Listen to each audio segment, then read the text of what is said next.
स्वामी बंधुओं,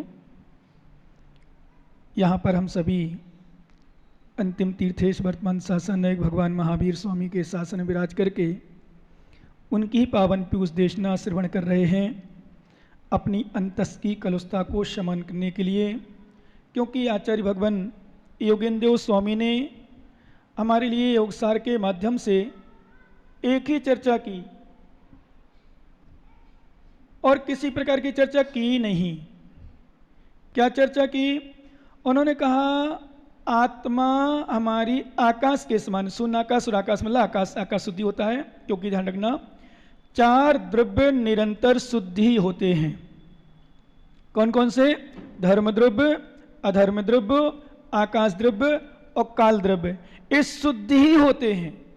जीव और पुद्गल द्रव्य शुद्ध अशुद्ध भी होते हैं। ध्यान रखना, पुद्गल जो परमाणु माना जाता है उसको शुद्ध माना जाता है, क्योंकि जहां संयोग है वहां अशुद्धि है, जहां संयोग हुआ है वहां अशुद्धि है, जहां कोई संयोग नहीं है वहां शुद्धि है। हमारी आत्मा भी शुद्ध भी है अशुद्ध भी है। शुद्ध हो सकती है इसलिए भी अशुद्ध है, शुद्ध की शक्ति है इसलिए शुद्ध है, पर अशुद्ध है, कर्म हमारे आत्मा में बंधे हुए हैं इसलिए अशुद्ध है। हमारी आत्मा शुद्ध हो सकती है, जैसे स्कंध हो जाता है, परमाणु को अशुद्ध पर्याय मानी जाती है। पुद्गल द्रव्य के 2 भेद हैं, स्कंध और परमाणु, अणु, जिसको अणु भी कहते हैं परमाणु कहते हैं। ध्यान रखना, परमाणु वह वस्तु है जिसका कोई विभाग नहीं होता। बहुत सारे अज्ञानी लोग जो जानते नहीं हैं, बहुत भूगोल आदि पढ़ते हैं, जो अन्य सांसारिक वैज्ञानिक, वो परमाणु को भेद कर दिए, उन्होंने अणु के भेद कर दिए, न्यूट्रॉन, प्रोटॉन, इलेक्ट्रॉन आदि आदि ये भेद कर दिए। जैन दर्शन परमाणु में भेद नहीं मानता। क्या? जैन दर्शन कहता भेद है ही नहीं। ध्यान रखना, क्योंकि परमाणु वह वस्तु है, वह पदार्थ है जिसका कोई विभाग नहीं। अब पुद्गल परमाणु वह वस्तु है, वह चीज है जिसका विभाग नहीं होता, अंतिम पर्याय है। उसमें से जितने परमाणु मिले हुए थे वो सर्व परमाणु अलग हो गए, मात्र एक परमाणु बचा। और एक परमाणु बचना मतलब शुद्ध पर्याय बचना। ऐसी हमारी आत्मा से जब संपूर्ण कर्म नष्ट हो जाते हैं तो हमारी आत्मा शुद्ध बनती है। जैसे आप लोग कहते हैं ना, आप 2 हो जाते हो तो अशुद्ध पर्याय शुद्ध, मतलब एक विवाद शुरू हो जाता है। पति पत्नी पत्नी, आप लोग शुद्ध, पत्नी सुख का कारण है, पत्नी सुख का कारण नहीं है, दुख का ही कारण है, संयोग हो जाता है। संयोग एक का संयोग होगा। जब तक आप अकेले थे, स्वतंत्र थे, स्वतंत्र मतलब बिल्कुल निश्चिंत, निष्टेंशन। अब चाहो हम महाराज के पास रह जाएं, महाराज पास सो जाएं, महाराज के साथ चले जाएं, मुश्किल पड़ेगा। क्यों? पीछे लग गई, पीछे लग गई। इसी तरह ध्यान रखना, हमारी आत्मा में जब तक अन्य द्रव्य का संयोग है, कर्म का संयोग है, तब तक अशुद्ध अवस्था है, अशांति है, दुख है, कष्ट है, विपत्तियां हैं, समस्याएं हैं। और जब हमारी आत्मा से संपूर्ण कर्म पुद्गल परमाणु नष्ट हो जाएंगे, पुद्गल द्रव्य नष्ट हो जाएगा, अलग हो जाएगा, अच्युत हो जाएगा, तो हमारी आत्मा शुद्ध आत्मा बचेगी। इसलिए हमारे आचार्य महाराज ने कहा हमारी आत्मा में वो शक्ति है। ध्यान रखना, वैसे तो निश्चय ने से कह दिया कि जैसे आकाश वैसे हमारी आत्मा शुद्ध आत्मा, इसलिए हमारी आत्मा को और इतना दे दिया अंतर कि जो काल आकाश द्रव्य है वो तो जड़ है क्योंकि अचेतन है, हमारी आत्मा चेतन से युक्त है। इसलिए अपनी आत्मा को समझो और क्या करो। अपन एक गाथा देखें, बहुत सुंदर विषय दे रहे हैं आचार्य महाराज, निकाल लो। जिनके पास ग्रंथ ना हो ले लें, एक दूसरे से पार्सल कर लें, एक दूसरे को दे दें।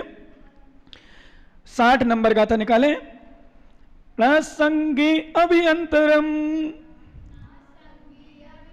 जे जो वही शरीर बाहुड जम्मिण संभवई पिवहीण जलनी खीरु। क्या बात है। आचार्य भगवान क्या कह रहे मालूम? नासंगी, नाश, नाश का, नाश के अग्रभाग, नासाग्र। क्या करो? नासाग्र होकर के, अर्थात नाक पर दृष्टि रख के। नाक पर दृष्टि का मतलब है यहां वहां नहीं देखो। ध्यान रखना, जो यहां वहां जिसके नेत्र ज्यादा चंचल होते हैं उसका मन भी चंचल होता है। कभी देखते हम लोग, कभी कभी प्रवचन बैठ देखते देखते ही, अरे प्रवचन सुनते सुनते तो कम से कम सुनो। क्या करते हो आप लोग? कुछ लोग यहां वहां देखने का मतलब तुम्हारा मन भटक रहा है। लेकिन एक और विशेष आगे वो सुन लेना, तुम्हारे नेत्र यदि एकाग्र हो तो ये मत समझ लेना मन एकाग्र है। बहुत बड़ी बात हमारे आचार्य महाराज ऐसे देते हैं, नहीं तुम बैठ जाओ एकाग्र करे, बोले हाँ तुम ध्यान बैठे हो और मन कहीं और चले, नहीं होता है। हम लोग ध्यान में बैठे हो, आंख बंद करे हो, तो ये मत समझना कि वास्तव में ध्यान में है।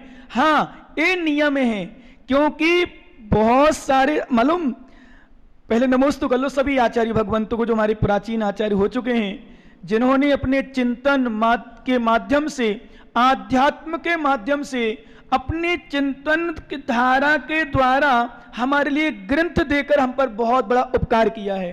नमोस्तु करो अच्छे भाव से, सभी लोग श्रद्धा से ध्यान देना। मालूम क्या बात कहते हैं, ज्ञानी तू शरीर से भक्ति कर रहा है, जैसे मैंने कल कहा था ना, नमन नमन में फेर है नमन करे नादान, ध्यान है कि नहीं? नमन नमन में फेर है नमन करे नादान, दगाबाज दू ना करे चीता चोर कमान। इसका अर्थ क्या है कि नमन कर रहा हो, श्रद्धा हो, ऐसा नियम नहीं है, पर श्रद्धा से जो नमन कर रहा हो, श्रद्धा हो, ऐसा कोई नियम नहीं है, परंतु जो नमन नहीं करता उसको श्रद्धा नहीं है, नियम है क्या? जो नमन, हाँ एक बात ध्यान रखना, थोड़ा सा स्पष्ट कर दें, भूल जाना अलग विषय है। मान लो आप आए भगवान के पास गए, बातें करने चले, पहली बात तो भागे तो क्यों? जब भगवान के दर पर आए हो, गुरु के दर पर आए हो, जिनवाणी पास आए हो, पहले वो काम करो। सबसे पहले नंबर, बहुत सारे क्या, वैसे एक बात और स्पष्ट कर दूं, जो भी हम प्रवचन करते हैं यहाँ विशेष रूप से इटावा में, होता एक दो है पर सबका नाम लेना पड़ता है, ये ध्यान रखना। मतलब गलती एक करता है सबका बोलेंगे सब लोग, कुछ लोग ऐसे होते हैं, तो कुछ लोग का मतलब होता है एक दो, ये नहीं समझे सभी। क्योंकि जैसे अपन हिंदू मुस्लिम में ले जाएं, भारत पाकिस्तान में ले जाएं, अमेरिका चीन में ले जाएं, वहां के लोग सभी खराब नहीं है। यहां पर भी जो भारत देश में मुस्लिम समाज के लोग हैं सभी मांस नहीं खाते, सभी गलत नहीं है, बहुत अच्छे अच्छे लोग भी हैं जिनके यहां मांस बन जाए ना तो घर में भोजन नहीं करते, ऐसे भी हमारे पास हैं जिनके घर में वो नहीं खाता, मान लो उनके घर में मांस बन जाए तो घर में भोजन नहीं करता, वो होटल में कर ले, कहीं भी कर लेगा, ऐसे भी लोग हैं। इसका अर्थ ध्यान रखना, इस प्रवचन में जब लोग बोलते हैं हम लोग, तो यदि आपको गलत लग रहा है, यदि आपको कष्ट हो रहा है, आपको महसूस हो रहा है महाराज गलत करे, कुछ भी लग रहा हो, यदि ठेस पहुंच रहा, तो समझ लो आप में भी कमी है, और नहीं लग रहा हो तो फिर तो है ही नहीं, चोर की दाढ़ी में, समझ गए ना आप लोग? क्योंकि मुहारे सामान नहीं है भाई साहब, मुहारे भी सही बनाए जाते थे। तो कहने का अर्थ तो देखते हैं, कभी कभी आते हैं प्रवचन सभा में और सीधे बैठ जाते हैं, मतलब ढूक भी नहीं, अरे महाराज पास आए हैं, जिनवाणी है, नमोस्तु, जिनका सुनने आए उनको प्रणाम, नेता के पास जाते हैं उससे पहले सलाम को करते हैं, क्या करते हो, क्या बोलते हो, सलूट मारते हो, तो गुरु है, मोक्ष मार्ग के नेता है, ध्यान रखना। तो कहने का अर्थ तो यदि आप आए, हाँ एक दिन मान लीजिए, हमने कई बार कई विषयों को लेकर बोलते हैं, एक दिन हो गया, 2 दिन हो गया, 3 दिन हो गया, कहीं ना कहीं कमी तो है,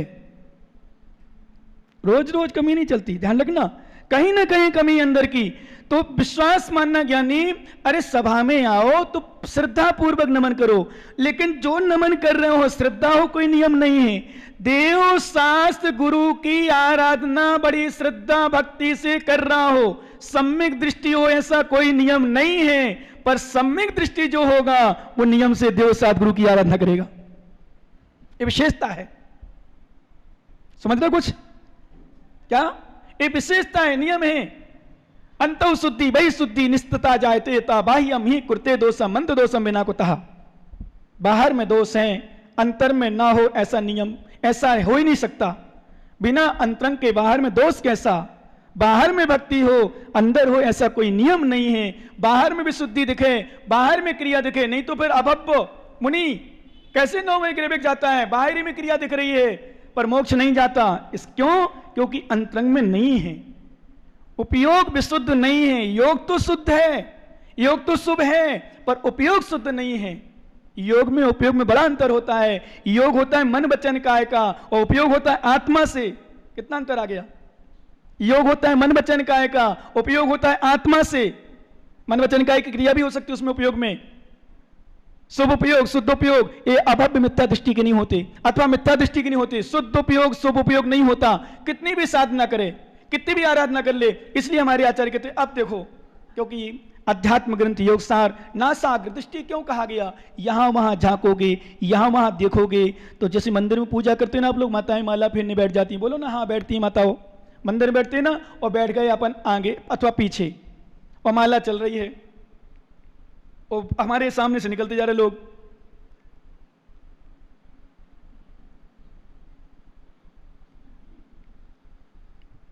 इशारा भी चलते जा रहे हैं। और कई बार कहीं जाना हो, वहाँ पे जल्दी जाना हो, कोई 2-3 माता हो उनके साथ में हो, कहीं बहुएं हो, बताएंगे दिखाएंगे 30 और 25 लोग जरूर जरूर जाओ। भगवान के द्वार में कोई साथी नहीं, भगवान का साथ वहां सब साथ संबंध समाप्त। अब हमारे सामने से निकलेगा कोई, बार बार निकलेगा, हमारी आंखें जाए, इसलिए कहा गया बंद करो नेत्र भगवान मंदिर। इसलिए ध्यान रखना माताओं, ये जाप आदि यदि करना हो, ठीक है, तुम्हें घर में फुर्सत नहीं मिलती और घर का वातावरण ऐसा होता है कि मन नहीं लगता, इसलिए माला मंदिर में फेरते हो, ऐसे होता है ना माताओं, बोलो ना हाँ।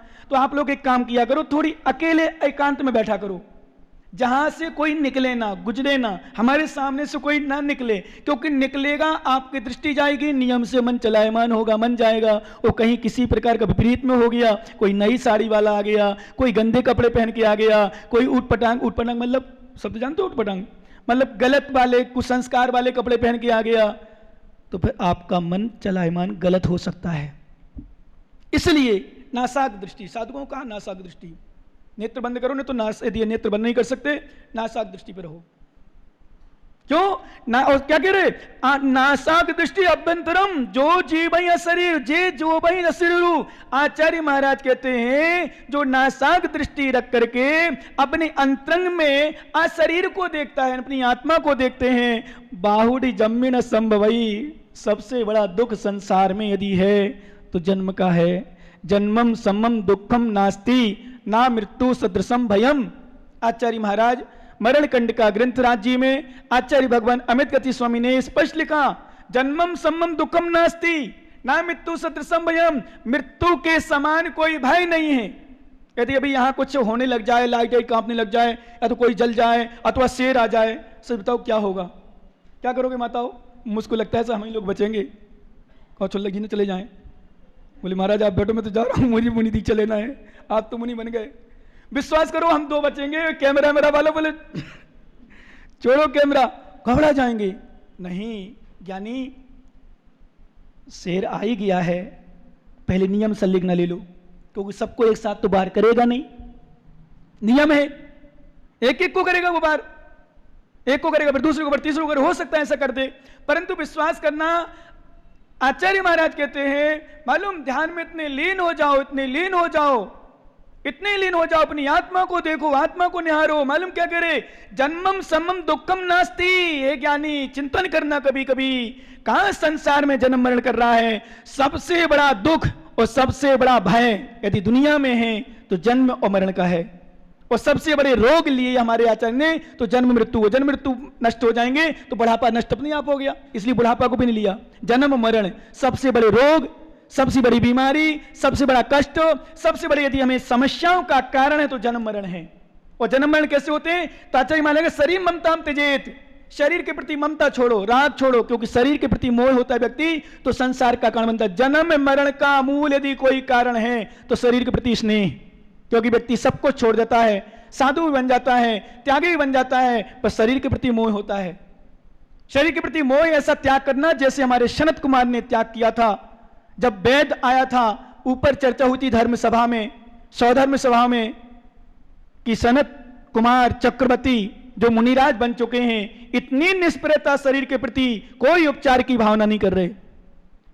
यह साधना, यह योगीपना, यह आध्यात्मिकता, क्या कोई उपयोग की चिंता नहीं कर रहे, कोई विकल्प नहीं कर रहे। विश्वास करना, मालूम क्या हुआ, एक देव से प्रशंसा सुनी नहीं गई, परीक्षा करने की दृष्टि से आ गया और वैद का रूप बनाया, और वैद का रूप बना करके जो भी बीमारी हो, किसी प्रकार कष्ट हो, कोई भी समस्या हो, मैं सब समाधान करता हूं।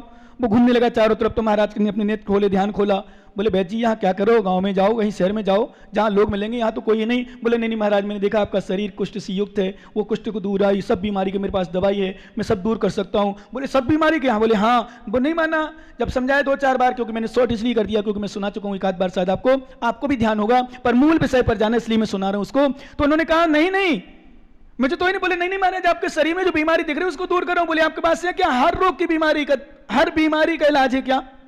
हर बीमारी का इलाज है क्या? हर रोग की दवा है क्या? बोले हाँ महाराज बताओ। बोले दे दोगे? बोले हाँ। बोले भैया वैद्य जी, मुझे जन्म जरा मृत्यु, ये आत्मा में 3 रोग अनादिकाल से लगे हैं, उसकी भी दवाई दे दो। क्या बोला? क्या बोला महाराज ने? कर लो नमोस्तु भगवान संत कुमार महाराज को।